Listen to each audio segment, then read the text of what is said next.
됐다. 음. 자, 이번이 20회야, 영도야. 그렇지. 의미 있는 20회. 뭐, 이제 20회. 하하. 뭐, 12가지 인생의 법칙. 근데 이 부제가 그 혼돈의 해독제라고 부제가 되어 있고, 사실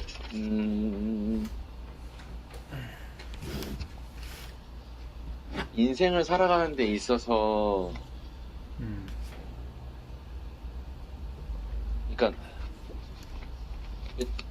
어떤 기준으로 어떤 기준이라보다 어떤 목적에 12가지 인생의 법칙인지 잘 모르겠어. 그러니까 인생을 뭐 행복하게 살기 위한 12가지 법칙인지 성공에 그치? 대한 것인지 어떤 그런 정확한 포커싱이 어디에 맞춰져 있는지를 사실 잘 모르겠더라고. 그렇게 좀 느꼈고, 그리고 처음에는 어떤 이 바닷가재 얘기를 하면서 뭔가 더 동물, 또 인간보다 훨씬 더 오래 이 지구상에 살고 있는 동물의 어떤 그런 뭐랄까 본능적인 것들을, 본능적인 습성이라든지 그런 것들을 이제 분석하고 설명하면서 그걸 자연스럽게 인간 사회 그리고 인간에 접목시켜서 그런 이야기를 어떤 하는 것 같아가지고 처음엔 좀 흥미롭게 보다가 점점 이제 뒤로 갈수록 책이 좀 산으로 가더라. 이 종교적인 얘기를 많이 이제 가져오면서 차라리 이게 이제 종교책이면 내가 이제 처음 들어갈 때부터 그러니까. 그런 걸 이제 딱 마음에 두고서 이제 들어가는데 내가 예상했던 방향과 다른 방향, 그리고 예상했던 방향과 다른 방향으로 이거를 좀 종교와 접목시켜서 설명하다 보니까 조금 좀 더 이해가 잘 안 되는 부분도 있었고, 갸우뚱하는 부분들도 많이 있었어. 나는 어쨌든 근데 이 책을 골랐는데 내가 약간은 좀 읽으면서 미안하더라고. 그러니까 이게 너무 종교적인 색깔을 많이 띠고 있어가지고 그 부분은 사실은 나도 좀 실망. 뭐 책 읽는데 되게 에너지가 소비가 많이 되는 와중에 그만큼의 내가 소득은 얻지 못하는 그런 느낌이 좀 있었고. 네 말대로 도입부는 아주 심플하게 딱 들어가 몰입도가 좋더라고. 그리고 나도 굉장히 좋아. 너무 흥미로웠어. 진짜 그렇네. 그러면서 그러면은 이게 나는 이게 이제 어떤 목적을 달성하기 위한 법칙이라기보다는 그냥 인생을 통틀어 그냥 그 삶의 법칙이라고 본인이 생각을 했던 것 같다는 느낌이 좀 들어. 그러니까 그 2장인가 보면 물질의 3요소, 그래서 뭐 원자, 분자, 뭐 쿼크인가 이렇게 있고, 인생 경험의 3요소를 혼돈과 질서로 분리를 하고 그 중재하는 과정을 이 나머지 3개로도 세 가지로 나눴더라고. 그러니까 하나의 인생을 어떤 타겟으로 둔 게 아니라 그 인생 자체에 대한 법칙으로 얘는 살았던 것 같아. 그게 이제 내 느낌이고.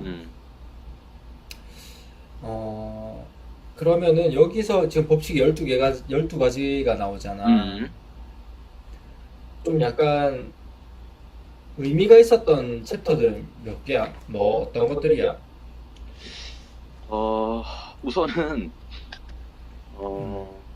제 1법칙이 이제 바닷가재와 연관해서 나오면서 이제 거의 이제 여기서 주고 싶어하는 메시지가 이제 제일 마지막 부분에 나오더라고. 어쨌든 이렇게 세라토닌? 세라토닌. 세라토닌이라는 그런 호르몬이 사람이 이렇게 자신감이 넘치거나 이제 막 그런 상태에서 나오는 아주 긍정적인 호르몬이다. 이제 그런 호르몬이 이렇게 좀 사람이라는 게 이제 위축되거나 이게 어깨를 똑바로 펴지 못하면 발생되지 않은 그런 부분이기 때문에 그냥 일부러라도 어깨를 펴고 똑바로 서면 그런 세로토닌이라는 호르몬이 나와서 자신감을 가지고 살아갈 수 있다. 그러니까 그래서 우리가 허리를 펴고 걸렸구만. 가슴을 펴고 이렇게 당당하게 살아가야 된다 라는 내용으로 나는 받아들여지더라고. 그래서 바닥까지가 그렇게 연관지어서 했던 부분이 인상 깊어가지고 좀 생각이 나고, 그리고 그냥 이 바닷가재의 어떤 그런 생태계라고 해야 되나? 그러니까 거기도 어쨌든 조직이 화되어 있고 위에 상류의 힘이 센 바닷가재가 다수의 자기가 이제 마음에 드는 암컷을 고를 수 있고, 그렇게 뭔가 계층이 구분되어 있는 모습이 그것이 인간 사회와 동일하다라는 내용으로 얘기하는 것이 공감이 되었고, 그러면서 무슨 법칙 이렇게 나오면서 그런 내용이 나왔던 게 그냥 기억에 남아. 그리고 다른 하나는 프라이스의 법칙. 프라이스의 법칙. 그게 우리 팔레토의 법칙과 아까 유사한 거지. 상위 20%가 부의 80%를 차지한다. 팔레토의 법칙. 백화점도 마찬가지로 상위 20%가 매출의 80%를 차지한다. 그렇지. 그리고 우리가 원띵에서 본 것처럼 우리가 하는 일의 20%가 중요한 80%를 차지한다. 그렇지. 그런 것들이 그것이 진짜 어떻게 보면 진리와 같은 법칙인 것 같고, 우리가 그런 것을 심리적으로 좀 거부하려고 하잖아. 뭔가 소수의 사람이 다수의 것을 독점하고 그런 부분에 대해서 우리는 심리적으로 거부하고, 뭔가 누구나 다 공평하게 똑같은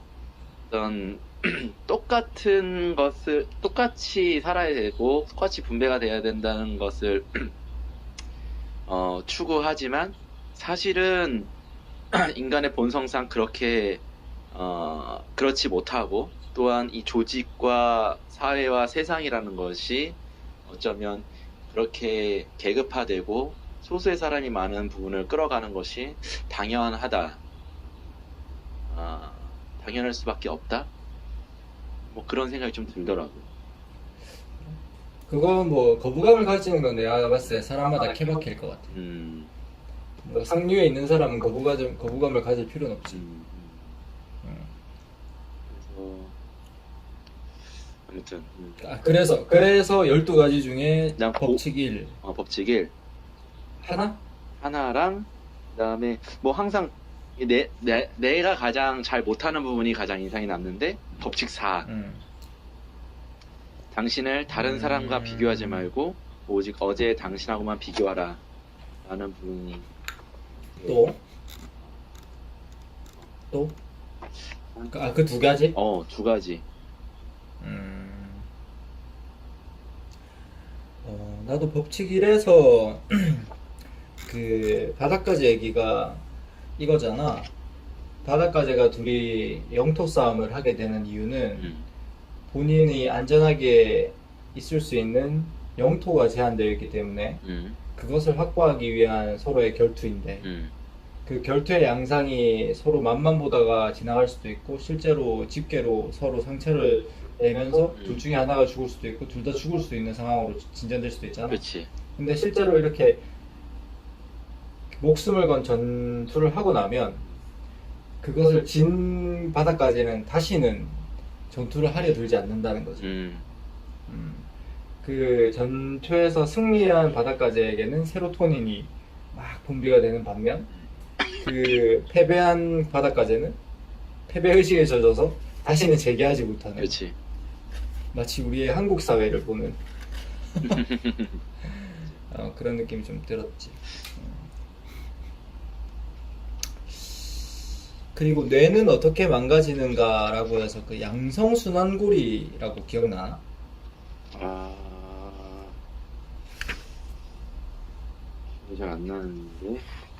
그러니까 스피커에서 한 번씩 굉음이 날 때 스피커에서 출력된 소리가 다시 그 스피커의 마이크로 다시 들어가서 그 소리가 계속 반복되면서 증폭되는. 그래서 뇌는 어떻게 망가지는가 하는 그 양성 순환고리. 양성 순환고리. 이게 43페이지에 있거든.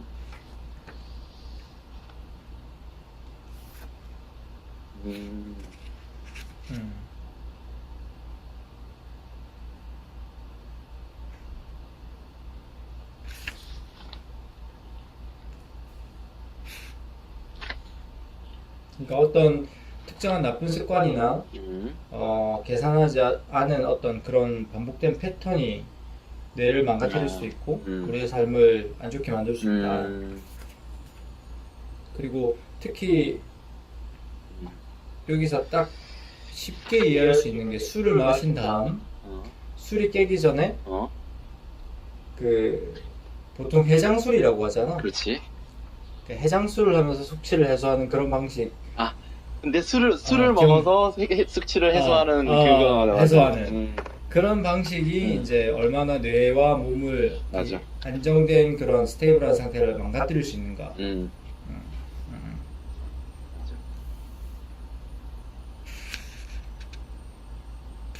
이게 나는 1장에서 요런 내용들이 약간 나는 좀 기억이 났나? 인상 깊었고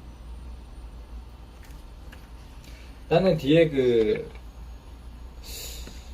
이 법칙 5에 아이를 제대로 키우고 싶다면 처벌을 망설이거나 피하지 말라. 이걸 보고 나는 조금 이 글쓴이의 어떤 그 뭐라고 해야 되나 훈육관이라고 해야 되나? 난 그게 좀 와닿더라고. 여기서는 뭐라고 하고 있었냐면 그러니까 어쨌든 요즘 현대사회에서는 자식이 잘못하더라도 그 자식이 깨우칠 때까지 기다려주고 혹은 부모가 자식을 체벌하는 것이 또 다른 폭력을 가르치는 계기가 될 수 있기 때문에 그것을 망설이는 것에 대해서 경종을 울리고 있지. 부모는 그것을 엄격하게 규제해야 되고 그것을 명확하게 체벌로서 가르쳐야 된다. 뭐 이런 내용이 있었던 것 같은데 그 어조가 되게 강력하더라고. 혹시 기억이 나는지 모르겠다.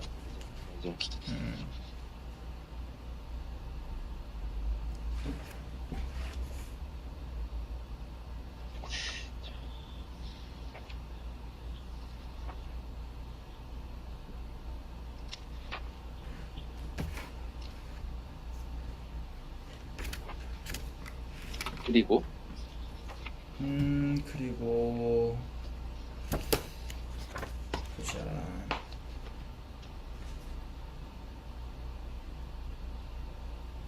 사실 이 법칙9의 경청을 얘기하고 있잖아.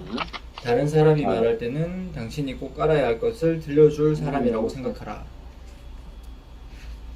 333페이지.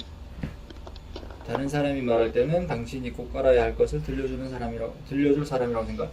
난 이 총체적인 이 모든 내용은 사실은 너무 이게 말이 장황하고 이 첫 번째 페이지에서 심리 치료는 조언이 아니다. 조언은 상대방에게 당신 문제는 너무 복잡하고 어려우니 그만 입을 닫고 사라져 주었으면 하는 마음이 들 때 하는 것이다.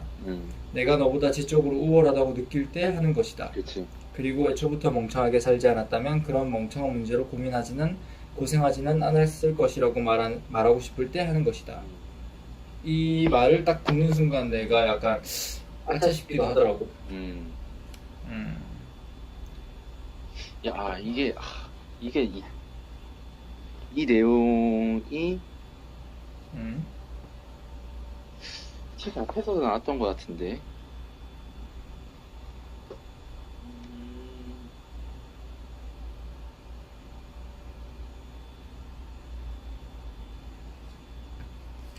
그래서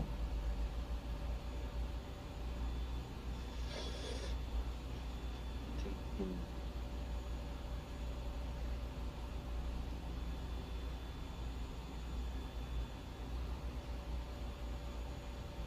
심리 치료라는 것은 어떠한 뭐 음. 정답을 주려는 것이 아니라 그 사람의 이야기를 충분히 들어주는 것이다.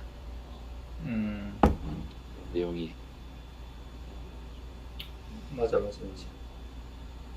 근데 우리는 대화할 때 약간 특히나 이렇게 어떤 누군가가 고민이 있어서 이렇게 상담을 하거나 아니면 대화를 요청을 했을 때 정답을 주려고 하거나 그렇지. 조언을 해주려는 게 있다 보니까.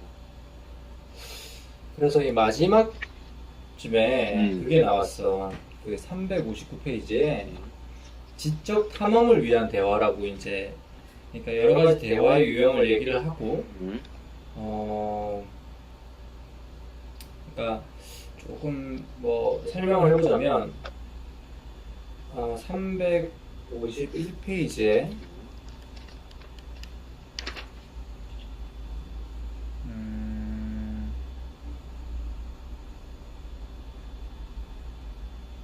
331인가?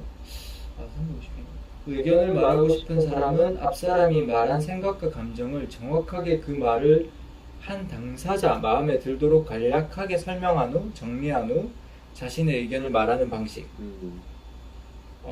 어떻게 자기가 경청을 했는가에 대해서 이제 대화하는 방식을 조금 하우에 대해서 설명을 해놨더라고. 그래서 실제로 대화를 하는 것이 지루하다고 느껴지는 순간 본인이 경청을 하지 않았을 확률이 높다. 그리고 359페이지 마지막에는 이제 지적 탐험을 위한 대화라고 해서 그 화자와 청자가 서로 상호성을 요구하는 그런 대화의 방식. 단순한 들어주는 방식이 아니라 두 명 모두 혹은 다수 모두가 이제 대화를 통해 배우겠다는 자세로 참여할 수 있는 대화의 방법에 대해서 잠깐 설명을 해놨더라고. 뭐가 나왔었고.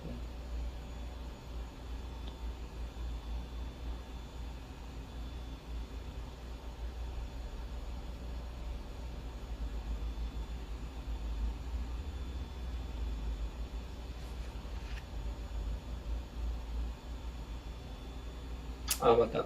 네가 마지막 장에 이 책에서 하고 싶은 얘기가 무엇이었다라고 아까 잠깐 얘기하지 않았나? 그게 뭐지? 책에서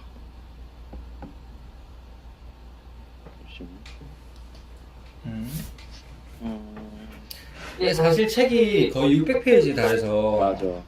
이게 일주일 만에 소화하기가 쉬운 책이 아니고 그리고 내용이 너무 장황해. 그러니까 뭐 두갈식, 비갈식 이런 개념을 떠나서 맞아. 제목만 명료하게 돼 있지 안에 스토리들이 엄청 많단 말이야. 맞아, 엄청 많고. 맞아. 그래서 이게 딱 뭐라고 해야 되지? 이 책을 읽으면 인생의 12가지 법칙을 알 수 있습니다 라고 말하기에는 좀 애매할 것 같아. 오히려 그냥 이 제목만 앞에 목차의 제목만 보고서 그러니까 이게 굉장히 시급하고 여기서 그냥 우리가 상상할 수 있는 그런 내용들을 하면 이 안에 내용은 정말 너무 방대하고 또 방대한 내용들을 약간 독자에게 편하게 막 이렇게 풀어낸 느낌도 아니야. 그리고 나는 이제 여기 앞에 프롤로그에 뭐라고 돼 있었냐면 이 책이 어떻게 나와 있는 어떻게 출판하게 되는지가 나와 있어. 그 무슨 그 사이트 무슨 그 사이트에 질문을 하면 답글을 다는 그런 쿼라라는 맞아. 질의응답 사이트에 글을 기고하기 시작하면서 거기 있는 내용들 중을 이렇게 발췌해가지고 인생의 법칙이라는 목록을 만들었고 거기서 이제 책을 썼다라고 해가지고 나는 그러면은 조금 더 뭔가 우리가 쉽게 공감하기보다는 이해할 수 있고 우리가 많이 고민했던 그런 내용들로 좀 이렇게 정리했을 거라고 생각하는데 그게 그렇게 느껴지기보다는 뭔가 굉장히 학문적으로 많이 조사하고 고민하고 그리고 또 맞아, 종교적인 맞아, 맞아. 것과 인생에 이게 하여튼 종교에 나오는 성경에 나오는 이야기들을 또 많이 인용을 하고 가져오면서 그렇게 설명을 하다 보니까 맞아. 이게 또 어렵게 느껴지기도 하더라고 이게. 맞아. 왜 그랬을까? 왜 종교 성경의 내용을 가져와서 인생의 법칙들을 설명했을까? 근데 내가 요즘 책을 읽다가 계속 느끼는 건데 그 우리가 읽었던 책 중에 그 아직도 가야 할 길이나 그렇지. 그 다음에 최근에 읽었던 100년을 살아보니 거기도 그렇지. 맞아. 그것도 그렇고 이 책도 그렇고 이 사람들이 이게 종교에 대해서 결국은 그 마지막은 의구심이라고 그걸 갖게 돼. 그러니까 종교 내가 어떤 그 100년을 살아보니 그 김영석 교수님이었나? 맞아. 그 교수님의 책에서 뭐가 기억이 나냐면 그러니까 아인슈타인 같은 경우에 뭐 상대성 이론이든 뭐든 그러니까 우리가 잘 모르는 그런 이론들을 걔네들은 툭 던져내고 몇십 년이 지난 뒤에 우리가 그걸 증명해내는 과학 기술이 발전하고 나서 그거를 증명해내잖아. 그러니까 이런 종교 같은 것도 그 교수님은 하나의 그런 방식으로 이해를 하더라고. 그러니까 인간의 모든 믿음과 지식과 진리가 담겨있는 집합체고 이거를 단순히 지금 우리의 현 상태로 이걸 해석해내거나 증명해낼 수 없는 것일 수도 있다. 그래서 종교의 힘은 거기에 있을 수 있다. 뭐 이런 내용이 난 좀 기억이 나거든. 그러니까 사실 모르겠어. 이게 몇천 년을 다듬어져 온 그런 그치. 믿음에 대한 이야기니까 물론 그럴 수 있지. 그런 거의 진리에 가까운. 그래서 나도 요즘 뭐 교회 가는 거기도 하고. 근데 물론 호모데우스를 보면 또 내가 그 얘기 하려고 했어.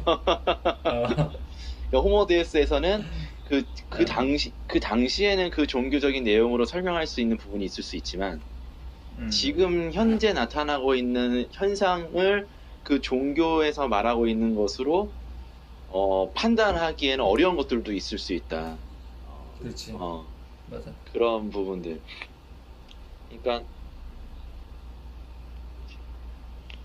사실은 종교 안에서도 가장 말하고 싶은 그 코어의 진리가 있잖아.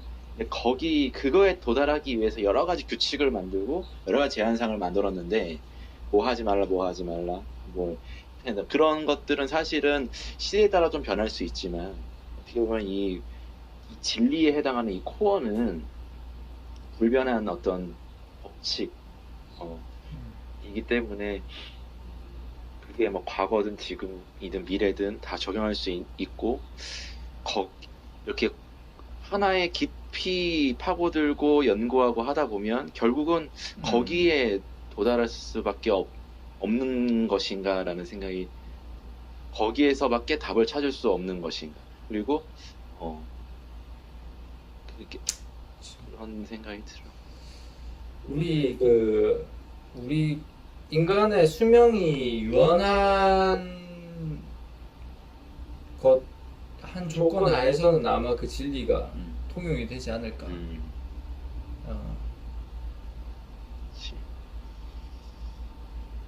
그러니까 그런 거 이게 뭔가 이 진리라는 것도 그렇고 이런 것이 눈에 보이지 않는 굉장히 미스테리한 것이잖아.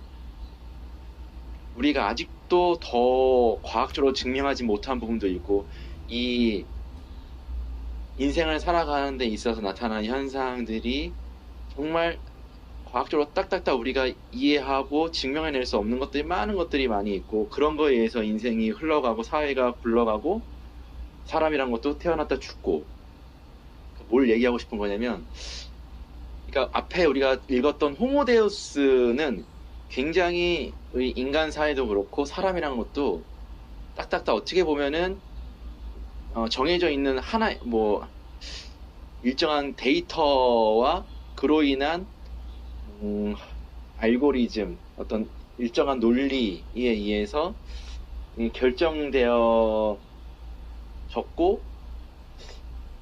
그런 방향으로 우리가 어떻게 설명해야 되나? 그냥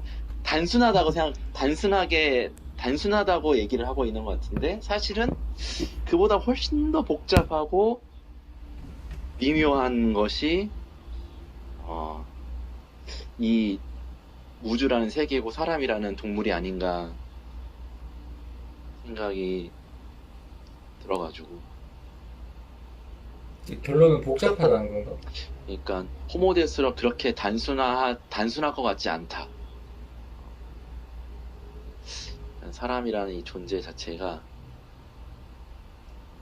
그거는 이제 근원적인 너의 믿음이지. 어, 근원적인 너의 믿음이고 그 유발 하라리가 해석한 그렇지, 현 상황과는 좀 대치되지. 그렇지.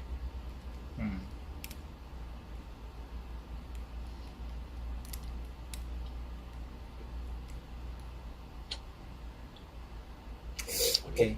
책으로 돌아가서 그래서 결론적으로 사실은 조금 심플하게 얘기해서 이 12가지 인생의 법칙의 책은 나는 좀 산으로 갔다. 그래서 이 책 전체를 관통하는 메시지를 나는 뭐 딱 받아들이지는 못했던 것 같아. 이 두꺼운 책을 읽으면서도 그러지는 못했던 것 같아. 이 교수의 명성이라던가 이 책이 요즘 그 핫한데. 팔리는 그 부수에 비해서는 어. 조금 별로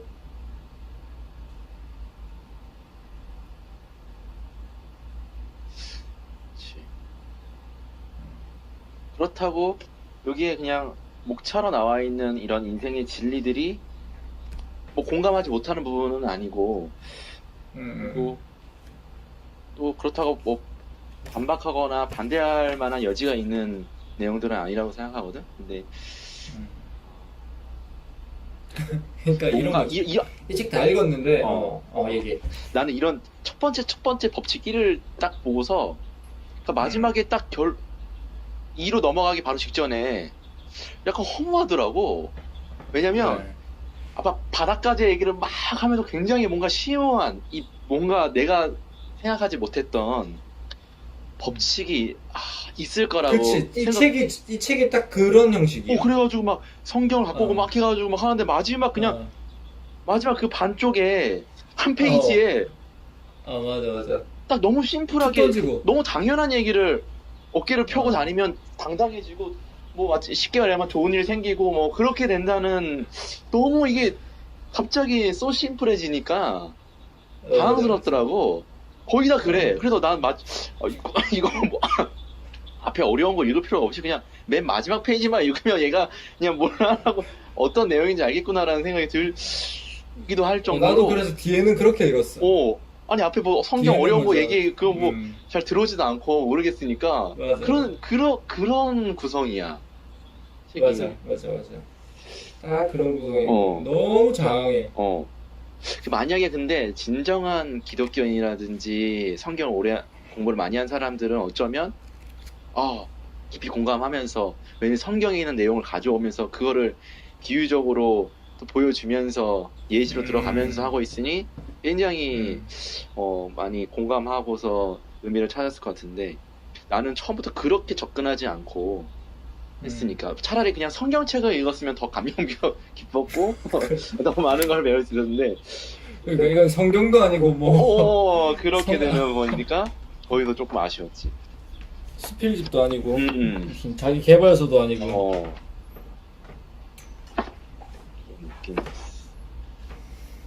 오케이, 그러면은 짧게 터치하고 넘어가는 게 더 낫겠다. 법칙 2. 당신 자신을 도와줘야 할 사람처럼 대하라. 이거는 혹시 기억에 남는 얘기가 있나? 없다. 그치.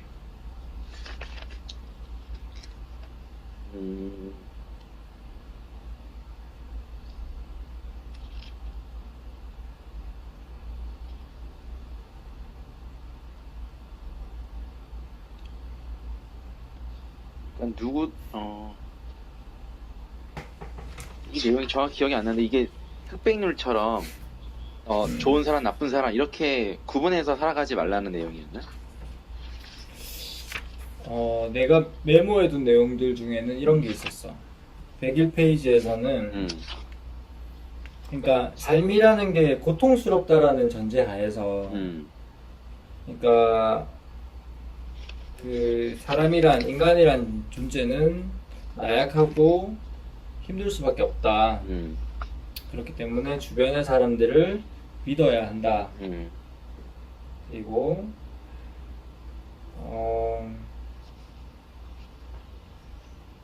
이 나 자신을 책임지고 도와줘야 할 사람처럼 대하는 것을 습관화해야 한다. 이것은 나에게 진정으로 좋은 것이 무엇인지를 찾는다는 것이다. 이 좋다는 것은 내가 원하는 것과 다르다. 그렇기 때문에 이 좋은 것, 즉 나의 목표와 방향, 이 설정이 중요하고 이 책을 다 읽은 나의 관점으로는 이 혼돈과 질서와 그 의식으로 그것을 중재하는 과정이 경험의 3대 요소라고 말한 게 이 장이기 때문에 그것을 혼돈을 질서로 만들어가는 그런 방향성, 그 목표, 그것이 중요하다. 그러기 위해서는 나를 알아야 되고 나를 알아야만 내가 어디 있는지 알고 있어야만 그런 방향 설정이 가능하다. 이런 메시지로 나는 좀 이해를 했거든. 근데 사실은 이 책 2장도 되게 정신이 없어가지고 내가 여러 번 읽었는데 그러니까 명확하게 한 문장으로 맞아. 뭐 나 자신을 책임지고 도와줘야 할 사람처럼 대하는 것이 무엇 때문에 중요하고 어떻게 해야 되는가에 대한 방법론을 명확하게 적어놓지는 않았어.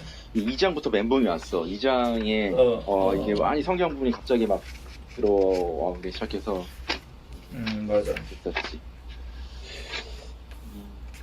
사실은 어려운 내용들이 좀 많았던 것 같아. 맞아. 생소하고 어려웠던 내용들이 좀 우리가 많았어. 파가 안 됐어.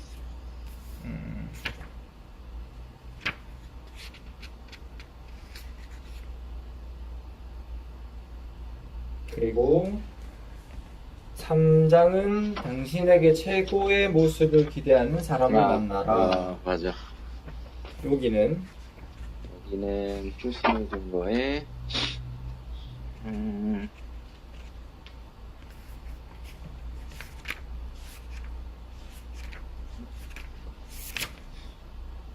잠깐만요. 여기 보면 진짜 구약 성경의 하나님과 신약 성경의 하나님 비교하고 난리 났어. 그러니까 배경 지식이 없으니까 이게 어려워. 이렇게 그러니까. 쫓아가지도 못해.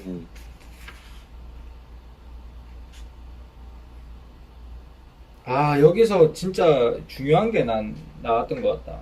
뭐 어떤 거? 원하는 것이 바뀌면 보이는 것도 바뀐다. 부주의에 의한 맹시 기억나? 아니 기억이 안 나네. 150페이지. 150?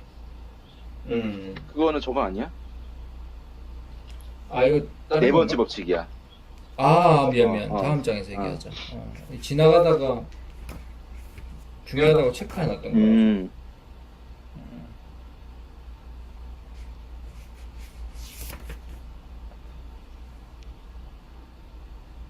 131쪽에 결론 한번 볼까? 131쪽에 보면은 그냥 거기에 그냥 맨 마지막 보면 선하고 건강한 사람들과 함께 지내는 일이 쉬울 것 같지만 사실은 그렇지 않다. 오히려 문제 많고 질 나쁜 사람들과 지내는 것보다 더 어렵다. 몸과 마음이 모두 건강한 사람은 그야말로 이상적이다. 그런 사람과 가까이 지내려면 강인한 의지와 꾸준한 노력이 필요하다. 겸손해야 하고 용기가 있어야 한다. 모든 걸 스스로 판단해야 하고 조건 없는 동정과 연민도 경계해야 한다. 그런데도 나는 당신에게 이렇게 말해주고 싶다. 당신에게 최고의 모습을 기대하는 사람만 만나라. 맞아. 나도 그렇게 좀 거기에 나도 표시해놨던 거. 실제로 이 나쁘고 본능에 따르는 사람들과 어울리는 게 더 쉽다라고 이 사람은 생각을 하고 있더라고요. 그래서 지금까지 우리의 혼돈의 삶 자체가 너무 쉬운 삶을 살아왔다. 그치. 그렇기 때문에 생기는 부작용들이 혼돈의 결과다. 그러고 보면 이 책은 그러니까 그 조금 진짜 혼란 속에 있는 사람들, 혼돈 속에 있는 사람들이 읽으면 좀 도움이 될 수 있겠다. 그러게.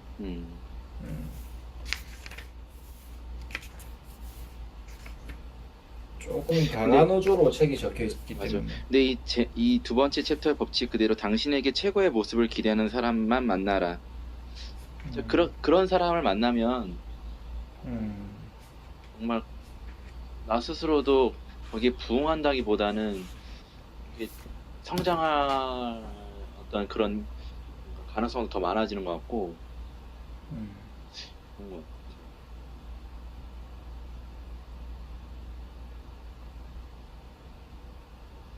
너는 지금의 너보다 더 나은 사람이 될 수 있다.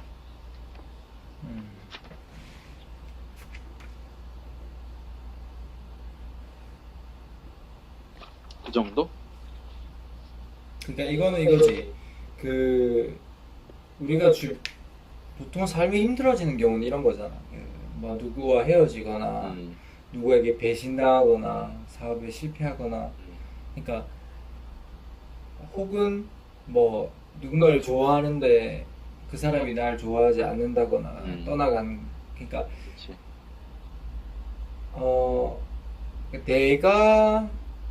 그러니까 내가 누군가 타인의 관심을 받고 싶은데 그 타인이 내가 원하는 만큼 관심을 주지 않는 경우가 있단 말이지. 혹은 전혀 생각지도 않은 방향으로 나에게 부정적인 방향으로 그렇게 할 경우가 있어. 그러니까 막 야, 너는 원래 그것도 못하는 놈이야. 뭐 이런 식으로 비판하거나 폄하하는 경우도 있잖아. 근데 그런 사람들과는 어울릴 필요가 없다. 라고도 해석할 수 있잖아. 그렇게 할 수 있지. 그렇지. 그러니까 굳이 그럴 필요 없다.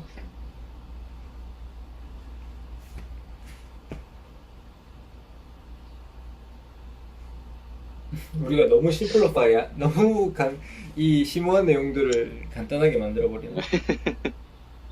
그렇게 저자도 얘기하고 있는 거겠지? 오케이. 일단 오케이. 다음은 사법칙. 당신을 다른 사람과 비교하지 말고 오직 어제의 당신하고만 비교하라. 이거는 너 내가 정확히 파악했는지는 모르겠지만 안에 있는 내용들이 이 법칙 4의 타이틀을 그냥 고스란히 말해주고 있는 것 같아.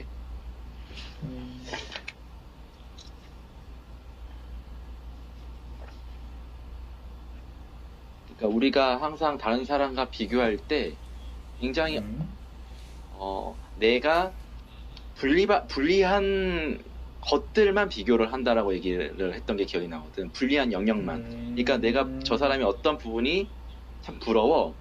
근데 사실은 종합적으로 봤을 때는 저 사람과 나의 인생이 정말 저 사람이 더 행복한지 내가 더 불행한지 알 수 없는데 나는 그 전체를 보지 못하고 내가 부러워하는 그 영역, 돈이 많은 부분, 아니면 뭐 예를 들면 다른 사람들 인기가 많은 그 영역만 바라보고 나랑 비교하다 보니까 내가 뭔가 우울해지고 안 좋게 생각이 들고 이렇게 비교하는 마음이 생기는데 지금 그렇게 한 영역만 바라봐서는 안 된다라고 했던 내용이 기억이 나는 것 같아요. 오케이.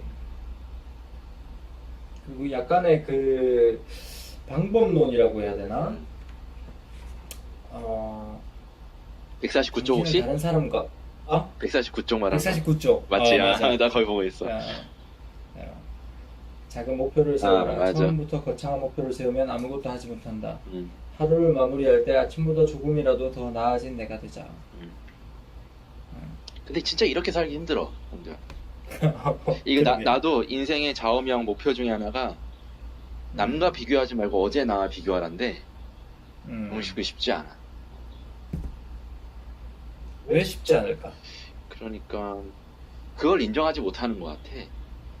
그러니까 내가 보는 것만, 그 상대방의 그 보는 것만 인정하고, 그러니까 인식하다 보니까 그 이면, 저 사람은 저건 저렇게 화려하고 저를 내가 부러워할 만한 부분이긴 하지만 또 이면에는 또 이런 부분이 있을 수 있다라는 것을, 그거를 인정하고 깊이 뭔가 받아들이지 못하기 때문에 발생하는 것 같아.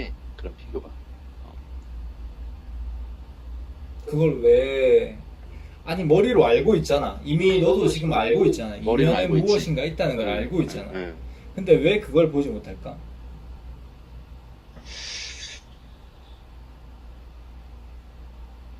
이게 근데 본능적으로 형도야. 그러니까 이거를 극복하려면 약간 이성적인 힘이 필요한 것 같아. 그러니까 사실은 본능적으로 보면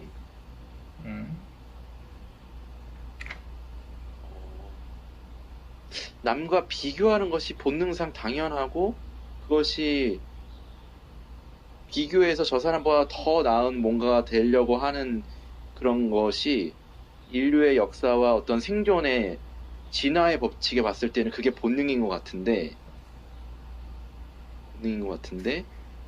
그거를, 그러니까 그렇기 때문에 그거를 극복하려면 이성적인 어떤 사고로서 그거를 계속 인지시키고 주지시켜야 되는. 그러니까 당연히 비교하는 마음이 안 드는 것이 이상한 거고, 비교하는 마음이 드는 것이 자연스러운 거다.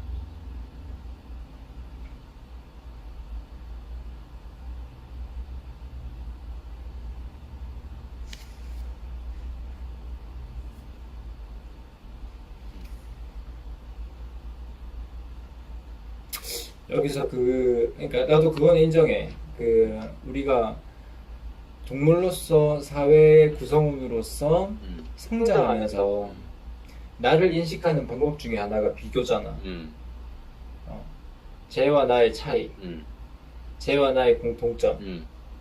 그것을 통해서 나의 어떤 특징, 나의 차별화됨, 그리고 그런 것들을 정의해가는 과정이 필요하단 말이지. 맞아. 근데 그것과 약간 별개로 여기 150쪽에 보면 부주의 맹시라고 있는데 그 실험을 했던 게 기억이 날 거야 아마. 농구 코트에서 농구하는 동영상을 보여주고 패스를 몇 회를 했는지 카운팅을 해라고 알려주는. 고릴라. 하지만 알고 보니까 그 동영상 한가운데 고릴라가 나오는 걸 아무도 보지 못했다는 거죠. 아무도 왜냐하면 보지 공만 보았기 때문에. 그렇지. 몇 번을 패스했는지만 보는 것에 집중해서 실제로 그냥 그 영상을 봤으면은 절대 안 볼 수 없는 그 고릴라를 놓쳤다는 거죠. 그렇지. 근데 여기서 하고자 하는 말은 우리라는 이 인간이라는 동물 자체가 원하는 것을 보게 돼 있다는 거예요. 근데 이 말은 무슨 말이냐면 네가 아까 얘기했던 거랑 동일한 건데 나한테 부족한 것을 나는 원하기 때문에 상대에게서 그걸 찾는 거야. 근데 그 원하는 것을 바꾸는 작업이 필요하다는 거죠.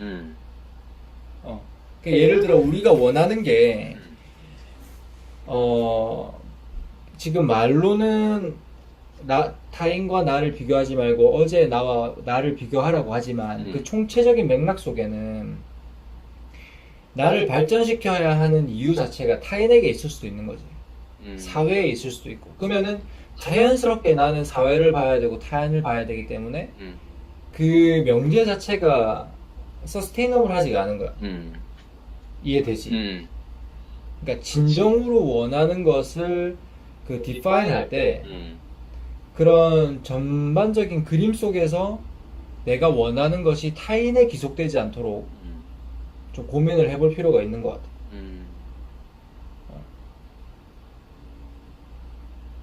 근데 또 어떻게 생각하면 형제야? 타인과 비교하지 말고 그러니까 그런 것도 사실은 충분히 받아들일 수 없는 부분이거든. 그러니까 내 말은 뭐냐면 타인과 비교하는 건 자연스러운 거야. 그런데 여기서 그러니까 왜 그럼 사람들은 타인과 비교하는 것을 안 좋게 생각하고 우려하느냐? 거기에 나타나는 부작용이 뭐냐? 라고 했을 때 그게 오히려 타인과 비교해서 내가 저를 쫓아가서 나도 저 사람 내가 원하는 저런 것을 저 사람과 같이 얻어야지 라고 하는 게 사실은 어떤 굉장히 뭔가 발전적인 것이잖아. 근데 거기서 방향이 조금 잘못 틀어지면 뭔가 그것이 오히려 나의 성장과 행복을 방해하는 작용이 될 수 있기 때문에 위험하다는 거잖아. 그게 잘못되면 그렇게 이어진다라기보다 나는 그렇게 이어질 확률이 높다라고 보여지는데. 그러니까 오히려 사회 전체적인 발전과 개인의 성장과 행복을 위해서는 나는 어떤 부분에서는 타인과 비교하면서 나를 그렇게 계속 끌어올려야 된다고 생각하거든. 왜냐면 어제 나와 비교한다. 굉장히 좋은 말 같지만 굉장히 이상적인 말이야. 그러니까 그렇게 자신을 독려할 수 있는 그런 독려하려면 그런 사람이 몇 프로나 되냐는 거지.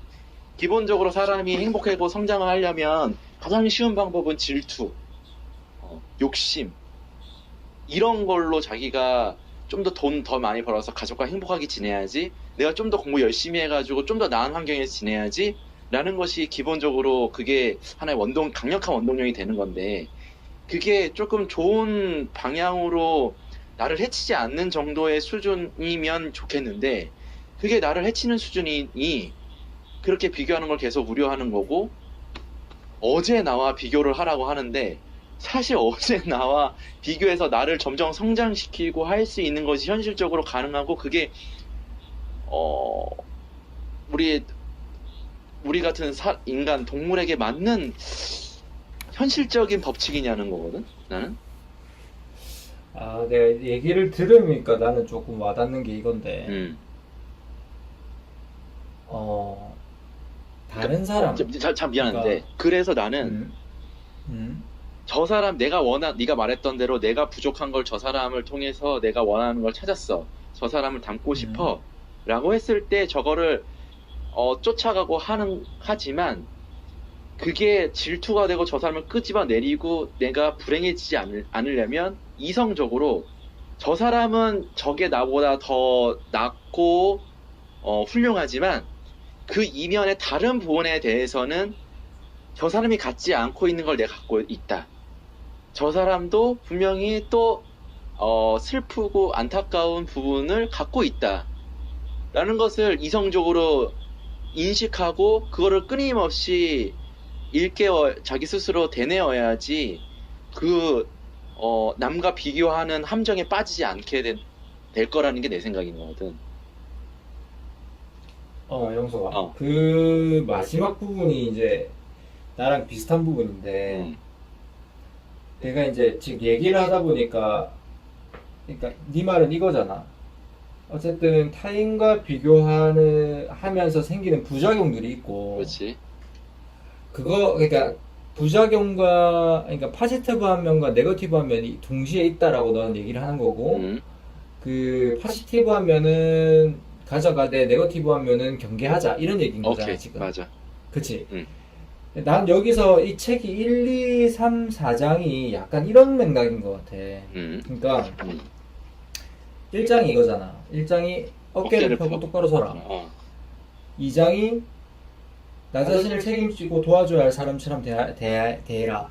그리고 3장이 당신에게 최고의 모습을 기대하는 사람을 만나라. 이게 나는 어떤 방향성이냐면, 그러니까 사회를 인지하고 인식하고 그것을 존재를 부정하는 게 아니라, 그러니까 나에게 조금 더 집중해라 라는 의미인 것 같아. 그러니까 내 삶의 가치를 가지려면 나를 존중해주는 사람으로 내 삶을 채우고, 그리고 내가 대접받을 사람이라고 생각하고, 그리고 그러기 위해서 어깨를 펴고, 이런 얘기를 1, 2, 3, 3장에서 하고 있는 것 같아.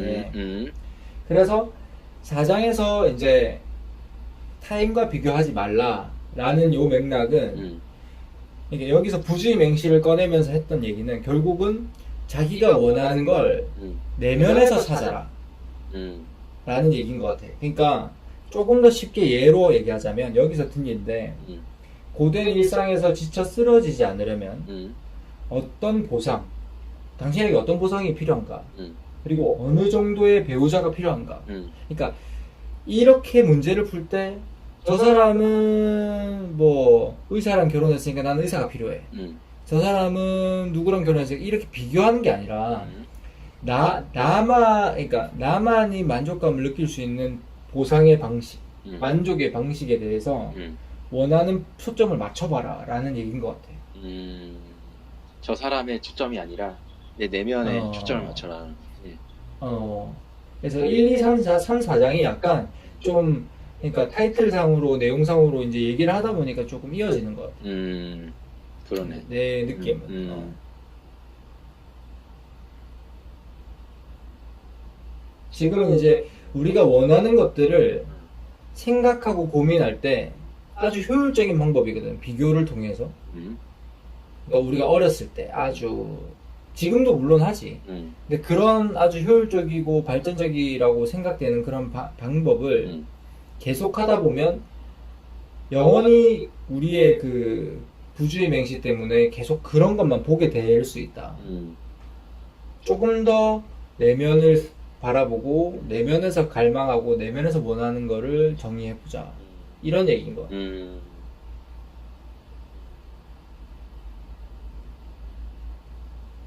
굉장히 인간주의적인 사람이네. 나는 그런 생각이 든다. 굉장히 그럴 수 있지. 한 사람의 가치를 굉장히 소중하게 여기고 그 가능성을 굉장히 크게 보고 소중한 사람이야. 근데 그렇게 살고 있지 못하는 사람에게 이렇게 조언을 해주는 듯한 내용이 들었어. 그런 느낌이 든. 근데 이게 간단하게 생각을 해보면 우리의 정신병, 스트레스, 이 모든 것들이 그런 비교와 네가 말한 아까 비교의 부작용, 거기서 오는 스트레스가 엄청 큰 것 같아.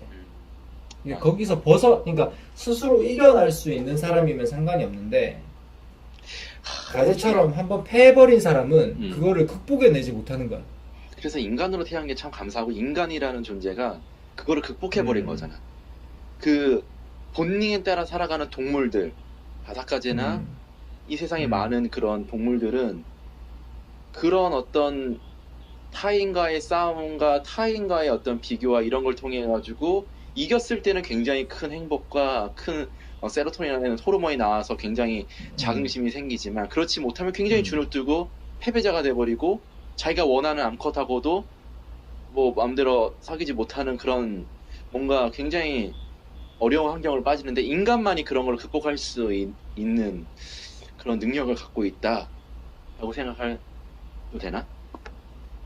그거를 동물의 본능, 그 동물의 법칙을 인간이 뭔가 극복한 거지. 몰라, 극복하는 과정일지도. 극복했다라고 얘기하기는 좀 그렇지 않나? 그렇지. 극복하는 과정이고 그런 어떤 뭔가 시도를 하고 있다. 인간만이. 그렇지 않아? 만약에 지금 우리 진짜 동물과 같은 세계라고 생각해봐. 그러면 그렇게. 근데 나는 그 형태가 다르지. 아직 그 호모데우스의 나는 그 메시지가 나는 되게 와닿거든. 아니 지금도 봐봐. 진짜 돈으로만 따져도 이 빈부의 격차가 얼마나 심하나. 그치. 정보로 따져도 빈부의 격차가 심한.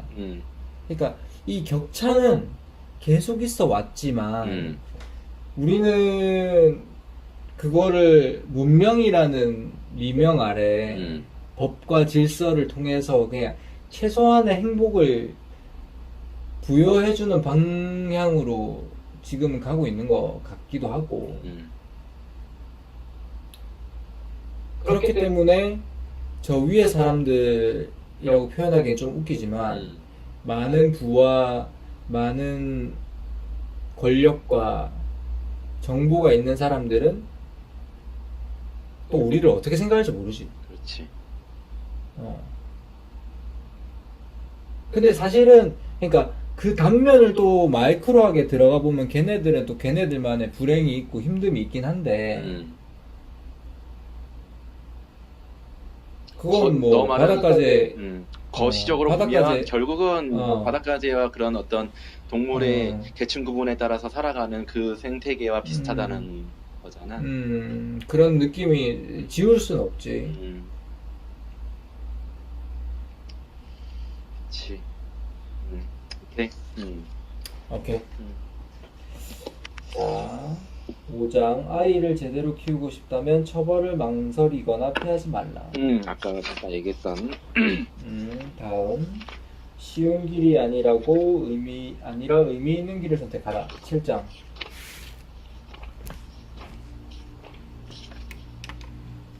7장. 6장을 안 했네? 6장 뭐였지? 세상을 탓하기 전에 방부터 정리하라. 이게 결국 당신의 삶을 깨끗이 정리하라. 이런 내용이 나오더라고. 오케이. 그런 심플한 메시지였지? 세상을 탓하기 전에 방부터 정리하라.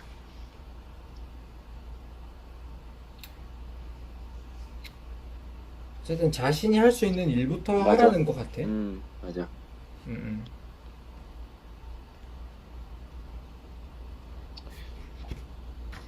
자신이 할 수, 그치.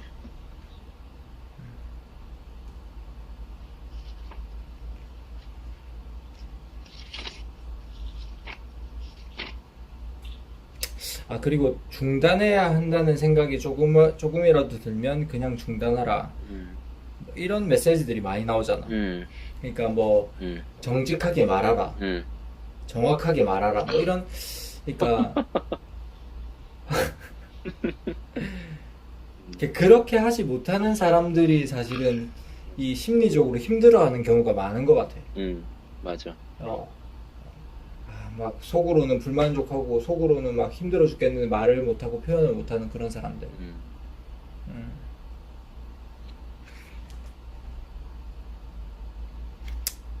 근데 맞아. 그게 어떤 특정 사람에게 어떤 환경에서는 말 못할 수 있지만 또 누군가에게 얘기할 수 있는 그 한 사람은 인생이 필요한 것 같아. 그렇지. 그게 이제 사회의 가장 최소 안전 집단이란 가족 이런 거 아닌가? 그렇지. 법칙 7. 쉬운 길이 아니라 의미 있는 길을 선택하라. 쉬운 길이 아니라 의미 있는 길. 만족지연. 난 여기서 좀 느낀 게 있었다. 뭐? 어... 만족지연이 참 얘기가 많이 나와. 하여튼 인생 여기도 만족지연에 대한 만족지연. 그러니까 보면은 진짜 우리가 어디 책이었지? 거기서부터 그 만족지연을 아직도 가야 할 길. 맞아. 거기서부터 우리가 처음 지연했던 것 같은데 중요한 인생의 진리인 것 같아. 이게 정신의학이나 심리학에 이런 얘기가 나오기 때문에 이런 접근이 되는 것 같아, 계속. 맞아.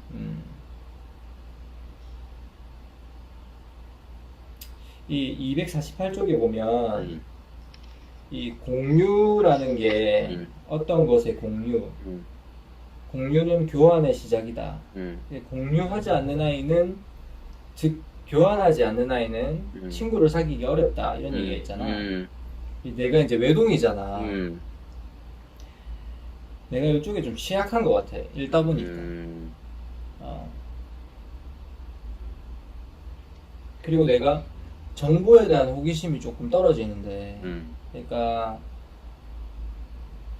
이 친구들 잘 사귀고 말 재밌고 하는 애들은 보면은 새로운 뉴스, 즐거운 이야기거리, 여기에 대한 관심이 되게 높잖아. 맞아. 그걸 알아서 얘기해주는 즐거움을 알고 또 그걸 나누는 즐거움을 아는데 나는 그걸 모르고 좀 컸던 것 같아.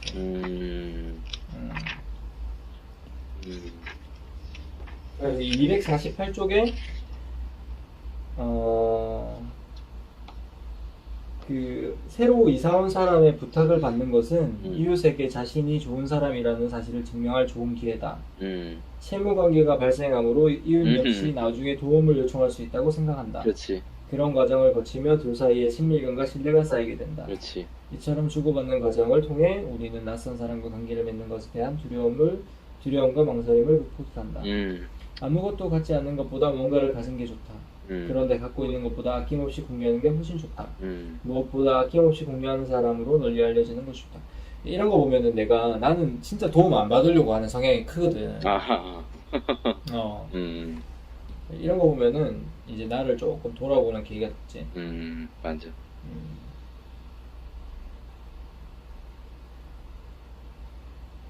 너는?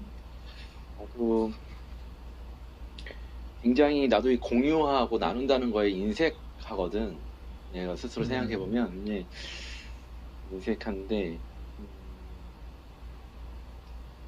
근데 점점 사회생활을 하고 사람들을 만날수록 이 뭔가를 같이 공유하고 하는 게 서로 상대방과 어떤 그런 신뢰와 친밀감을 더 깊게 하는 굉장히 좋은 방법이다라는 것을 많이 느끼거든. 그래서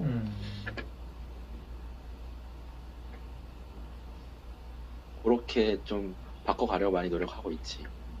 실제로도 그런 거를 이렇게 그런 걸 일상생활에서 내가 실천해보고 하면서 실제로 많이 느꼈고.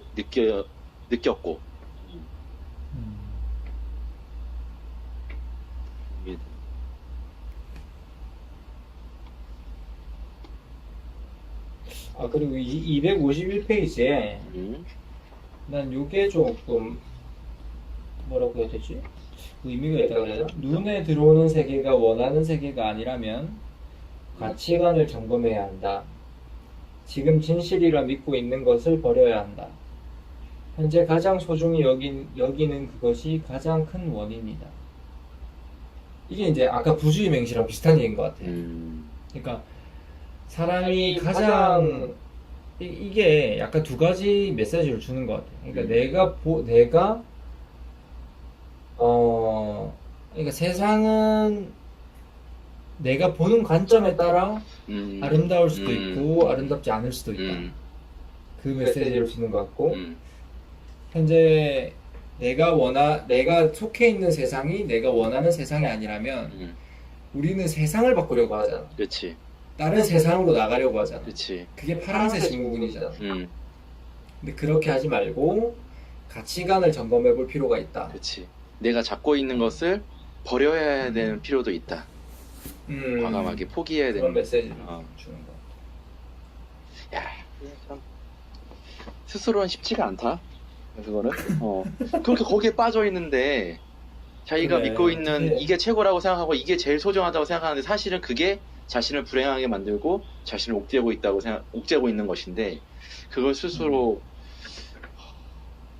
인식해서 포기한다. 결국은 거의 뭐 스스로 혼자서는 불가능하지. 불가능하지. 주변에 사람이 필요가 있어.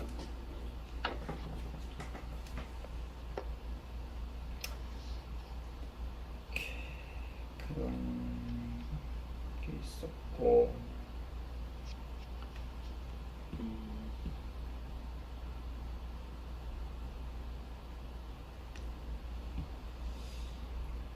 팔짱이 언제나 진실만을 말하라.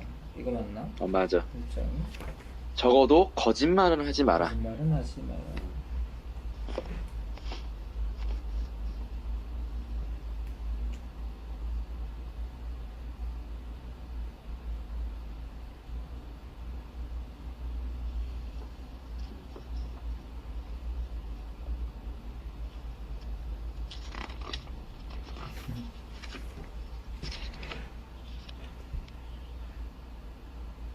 여기는 뭐 잘 모르겠다.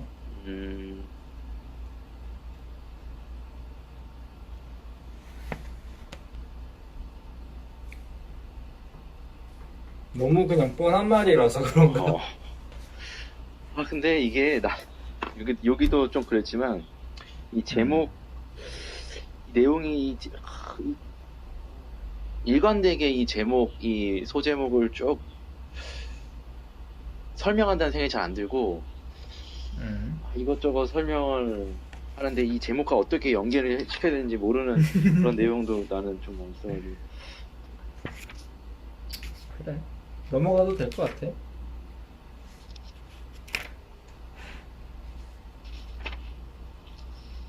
잠깐만. 포션 보충.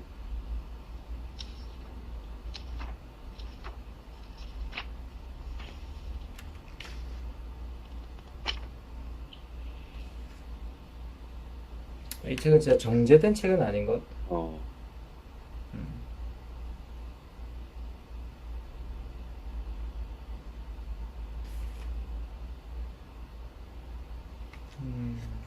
벌써 11시다. 약간 스피드를 내볼까? 그럴까? 넘어갑시다. 첫 번째 법칙. 다른 사람이 말할 때는 당신이 꼭 알아야 할 것을 들려줄 사람이라고 생각하라. 아까 아까 잠깐 경청에 있고. 대한 게. 그 다음에 열 번째 법칙은 정확하게 말하라. 잠시만.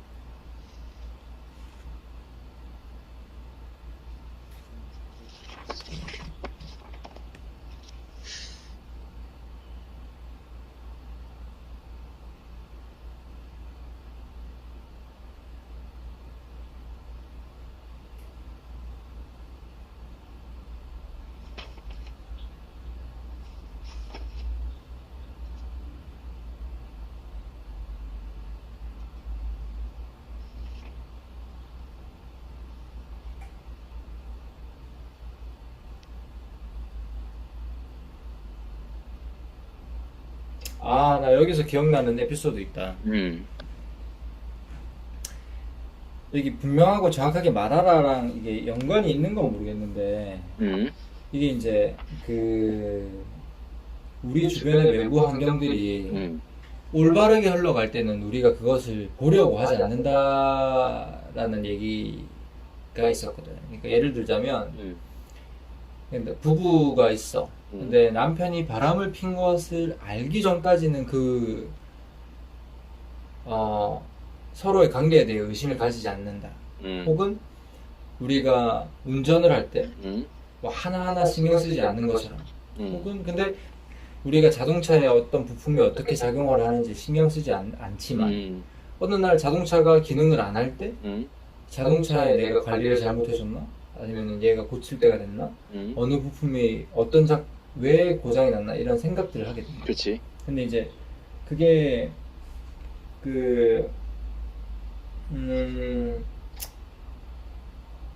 그러니까 내가 너무 예상하지 못한 그런 의외의 상황을 마주했을 때는 아마 우리가 멘붕이 올 것 같아. 이제 그때 이 사람이 우리가 어떻게 해야 되느냐 라고 적어온 게 뭐냐면 모든 것이 무너져 내릴 때는 바로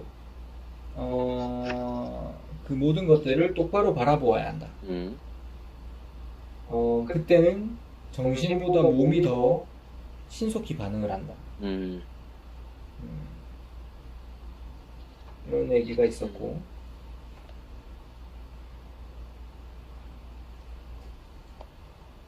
그때 우리가 우리에게 던져야 하는 질문이 무엇이 정확히 잘못되었는가? 맞아. 내가 원하는 것이 무엇인가? 라고 질문을 해야 한다. 나를 불행하게 하는 건 정확히 무엇이다. 따라서 대안으로 내가 원하는 것은 정확히 무엇이다. 맞아. 당신이 나에게 줄 수 있는 것이 정확히 무엇이다. 이렇게 한다면 당신과 내가 더는 불행하지 않을 것이다. 그렇지. 이런 방식으로 해결을 해야 된다라고 얘기를 하더라고. 그렇지.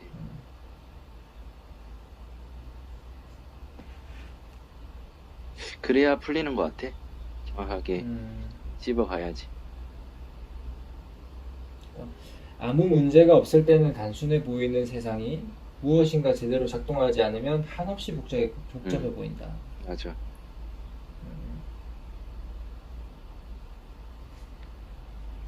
그래서 분명하고 정확하게 말해야 한다. 뭐 그런 얘기인가? 나는 여기서 요 부분이 좀 나는 임팩이 있었어.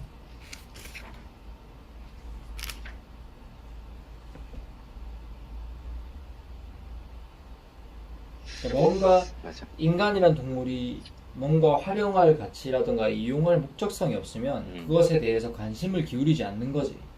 그렇지. 어,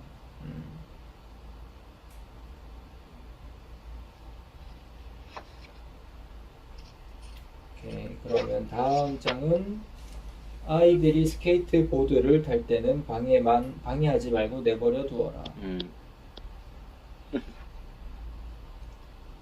이거 무슨 내용이야?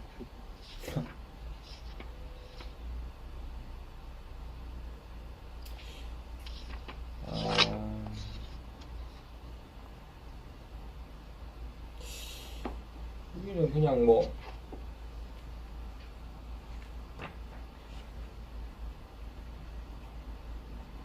제목 그대로의 느낌이었던 것 같은데.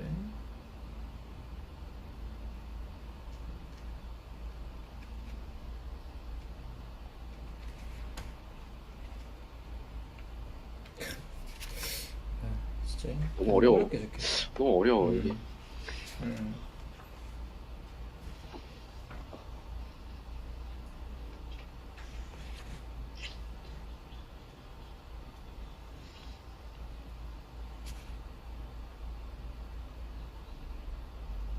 근데 난 여기서 몇 줄, 한 세 줄 정도 적어놨는데,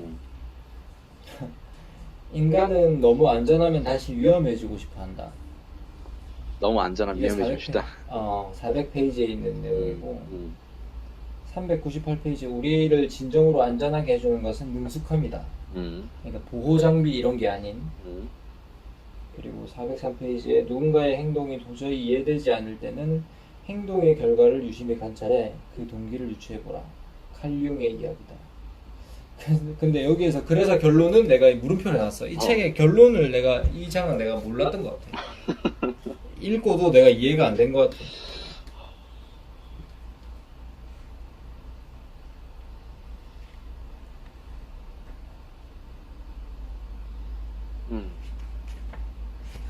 넘어가자. 이건 참 이 타이틀로도 잘 유추하기가 힘들다. 근데 그냥 그런 거 아닐까?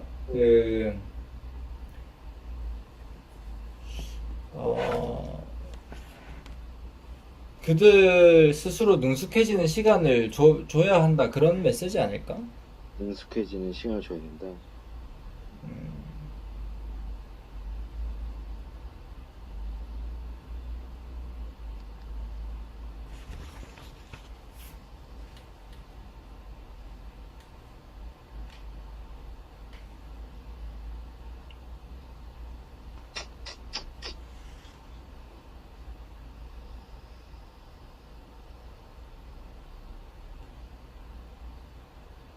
패스.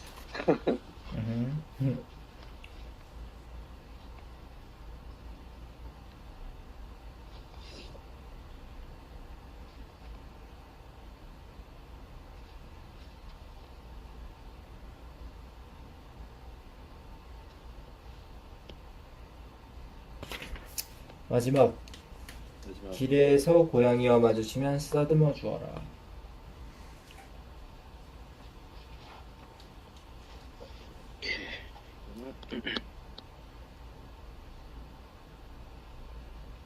이 내용 기억나? 어떤 거? 나는 이거 너무 어려워. 여기 뭐 산상수훈이라 가지고 종교기가 계속 나오더라고. 맞아. 그래서 그거는 내가 계속 넘어가면서 봤고,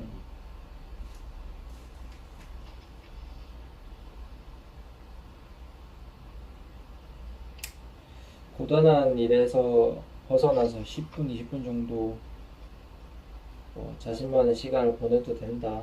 이런 내용도 있었고, 내일을 위하여 염려하지 말라. 일은 내일 염려하는 것이요. 한 날의 괴로움은 그날로 좋거라. 마태복음 6장 34절. 산상수훈의 의미는 상황을 정확히 판단하라. 그리고 오늘에 집중하라.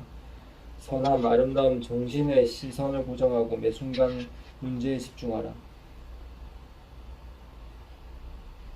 땅에서 부지런히 일하면서도 목표는 끊임없이 하늘에 두고 현재에 충실하면서도 미래를 지향해야 한다는 뜻이다.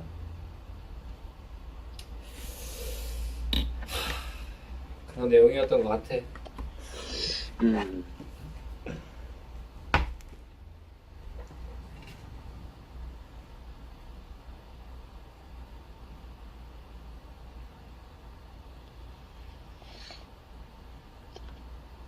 힘들고 어려울 때일수록 사소한 아름다움을 볼 수 있어야 합니다.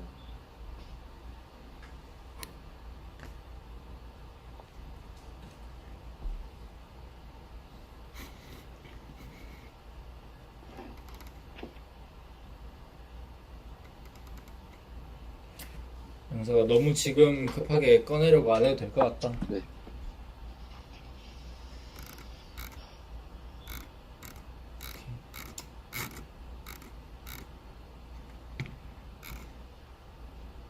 일단 쉽지 않았던 책이고 내가 조금 신중하게 책을 선정했었어야 되는데 이게 나를 읽으면서 솔직히 욕심나기도 했거든. 이게 그런 어떤 뭔가 이게 승부욕 같은 거를 자극하는.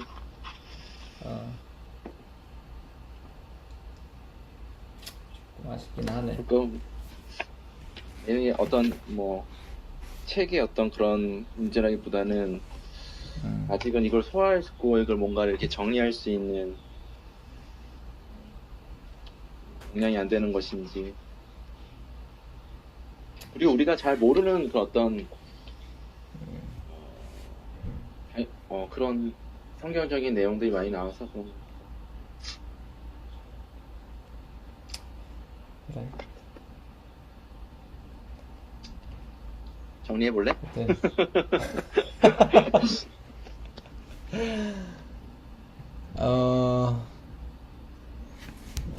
조던 B 피터슨의 12가지 인생의 법칙, 혼돈의 해독제라는 책을 읽어봤고, 이 조던 B 피터슨이라는 교수는 토론토 대학 심리학과 교수, 전 하버드대 교수, 토론토 대 학생들이 뽑은 내 인생을 바꾼 교수. 아주 유명한 교수님이지만 그 유명한 만큼 책이 너무 우리에게는 어려웠다. 이 너무 광범위한 부분을 책에다 녹이려고 하신 건 아닌가, 아니면 우리가 너무 무지했나 싶기도 하고, 그런 아쉬움이 조금 남는 책이네. 근데 나는 이 600페이지를 읽으면서 조금 시간을 많이 소비하긴 했지만, 그래도 그 가운데서 뭐 부주의 명시라든가 아니면은 그러니까 세상을 인식하는 방식에서 조금 내가 내 스스로의 우물 속에 갇혀 있었구나라는 생각을 하게끔 해주는 내용들이 몇 개 있었어가지고 나는 그건 좀 도움이 됐던 것 같아. 맞아. 이게 아쉬운 게 단편적으로 파트별로 의미 있고 배울 점들은 있었는데, 이게 뭔가 일단 갈증이 많이 남아있어. 좀 뭔가 저자가 말하고 싶어하는 그런 진짜 그거를 캐치하지 못한 것 같아. 이게 혼돈의 해독제잖아. 굉장히 혼돈스럽고 불분명한 이 사회에서 분명한 12가지의 인생의 어떤 진리라고 얘기할 수 있는, 왜냐하면 이 성경의 내용을 갖고 왔다는 거는 굉장히 오랜 시간 동안에 그런 어떤 뭔가 증명이 되었던 진리를 말하는 거 있는 거거든. 그거를 각각의 법칙에다가 적용했다는 것은 진짜 영원 불변한 진리, 우리가 꼭 알고 인생에서 적용해야 되는 얘기일 수 있거든. 그것들을 그러니까. 우리가 충분히 잘 내가 이해하고 그다음에 이렇게 끄집어내지 못해서 그게 좀 아쉬운. 그러니까 인트로 에필로그 읽어보면 네 말대로 인생의 어떤 법칙 같은, 이게 법칙이다 라는 어떤 얘기가 있더라고. 맞아. 영어 제목도 12가지 룰이잖아. 라이프. 그러니까 굉장히 법칙과 같은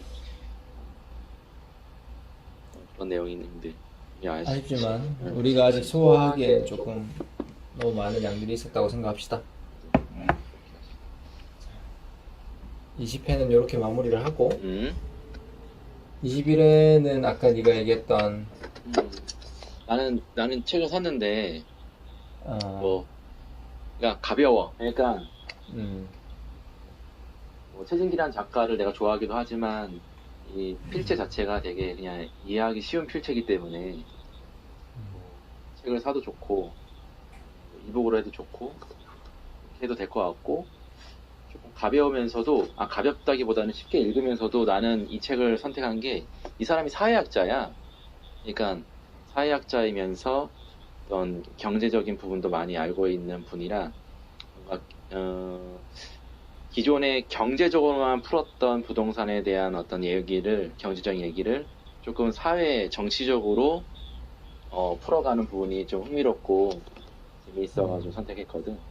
그래서 그런 식으로 우리 요즘 핫하고 있는 부동산이라는 요 테마를 어떻게 정치적으로 사회학적으로 해석하고 바라보고 있는지를 같이 얘기를 나눴으면 좋겠어.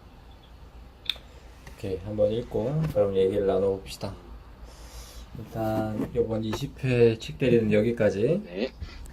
하겠습니다. 하나, 둘, 셋.